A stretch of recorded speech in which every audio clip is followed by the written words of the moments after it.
Hello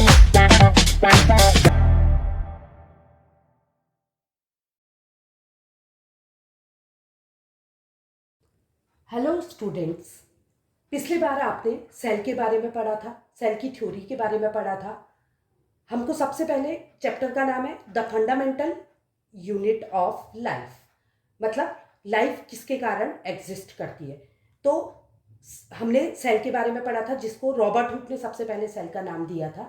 तो मैंने आपको बताया था, मैंने आपको प्रॉमिस किया था कि मैं चैप्टर को कहानी की तरह एक्सप्लेन करूंगी, सो दैट आपको क्लास में ही चैप्टर पूरा याद हो जाए। तो अब मैं इसके आगे, हमने शुरू की थी अपनी स्टोरी एक नॉन लिविंग थिंग और लिविंग थिंग लेके। क्योंकि इस चैप्टर में नॉन लिविंग थिंग का काम नहीं है, तो मैं उसको ज़्यादा डिस्क्राइब करके टाइम वेस्ट नहीं करूँगी, मैं सीधे लिविंग थिंग्स में आ जाती हूँ। अब हमने पढ़ा था कि लिविंग थिंग्स के किससे बने हुए हैं, सारे सेल्स से बने हुए हैं। मतलब वो सारे वर्कर्स हैं सेल के अंदर जितनी भी वर्किंग हो रही है वो किसके द्वारा हो रही है, सेल्स के द्वारा हो रही है। तो लिविंग थिंग्स को मैं दो कैटेगरी में डिवाइड करूंगी, प्लांट्स एंड एनिमल। तो मतलब प्लांट्स भी लिविंग है, तो ये भी सेल से बने, और एनिमल्स भी सेल से बने। तो अगर मुझे प्लांट और एनिमल के स्ट्रक्चर को प्रॉपरली समझना है तो मुझे सेल के स्ट्रक्चर को समझना होगा। हमको पता है कि सेल माइक्रोस्कोपिक है। अब हमने इसको बड़ा करके माइक्रोस्कोप से इसको स्टडी किया, तो इसके अंदर क्या क्या प्रेजेंट है पहले मैं वो एक्सप्लेन करूंगी। जो हर सेल के सेंटर में जो प्रेजेंट है उसको कहते हैं न्यूक्लियस, ठीक है। और बाहर एक मेम्ब्रेन होती है, सबसे बाहर की कवरिंग में एक मेम्ब्रेन होती है। जैसे आप हमारे हाथ का एग्जाम्पल ले लो, हाथ क्या है, ये फ्लैश से बना हुआ है। अगर इसमें मेम्ब्रेन नहीं होगी तो ये फ्लैश ऐसे लोथड़ा बन जाएगा, सेपरेट नहीं होगा। तो स्किन क्या कर रही है, उसको सेपरेट करने का काम कर रही है। सिमिलरली हमारी जो बॉडी है उसके अंदर मिलियंस ऑफ सेल प्रेजेंट हैं, तो एक सेल को दूसरे सेल से सेपरेट करने का काम ये मेम्ब्रेन करती है। अब मेम्ब्रेन तो है इसका नाम, बट इसको प्लाज्मा मेम्ब्रेन क्यों कहते हैं, तो इसको याद करने की भी मैं ट्रिक बताती हूँ। सेंटर में न्यूक्लियस है, और न्यूक्लियस और मेम्ब्रेन के बीच में एक जेली लाइक स्ट्रक्चर भरा हुआ है जिसका नाम है साइटोप्लाज्म।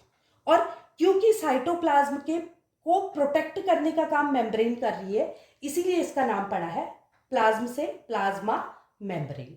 तो हमारे सेल का स्ट्रक्चर हो गया nucleus, then cytoplasm, then plasma membrane. तो यहां पर को हमको दो स्ट्रक्चर दिख रहे हैं, एक प्लांट सेल, एक animal cell. Both have what, nucleus, then cytoplasm, then plasma membrane. One extra feature is present here, the cell wall.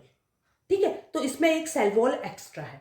तो अब जैसे हमारे पास वर्क करने के लिए सेल्स प्रेजेंट है, वैसे ही सेल के अंदर वर्क करने के लिए उसके वर्कर्स प्रेजेंट है, और उन वर्कर्स को कहते हैं हम सेल ऑर्गेनेल्स। सेल में काम करने वाले वर्कर्स को सेल ऑर्गेनेल्स कहते हैं, और ये सेल ऑर्गेनेल्स केवल और केवल साइटोप्लाज्म में प्रेजेंट हैं। तो ये साइटोप्लाज्म में प्रेजेंट सेल ऑर्गेनेल्स का नंबर है 6। तो इनको भी मैं यही क्लास में याद करवाऊंगी। पहले आप इस ट्रिक को देख लीजिए। इंग्लिश रैप गा, लिरिक्स में प्ले वैक्यूल। इंग्लिश रैप गा, लिरिक्स में प्ले वैक्यूल। तो यहाँ पर को ब्लैक कलर में जो अल्फाबेट दिख रहे हैं उससे मैं आपको सेल ऑर्गेनेल्स के नाम बताऊंगी। पहला है EN, एंडोप्लाज्मिक रेटिक्यूल। ये दो पार्ट्स, इसके दो पार्ट्स हैं। जिसका सरफेस रफ है उसको रफ एंडोप्लाज्मिक रेटिक्यूल कहते हैं, जिसका सरफेस स्मूथ है उसको स्मूथ एंडोप्लाज्मिक रेटिक्यूल कहते हैं। दूसरा Golgi, G for, and A for apparatus.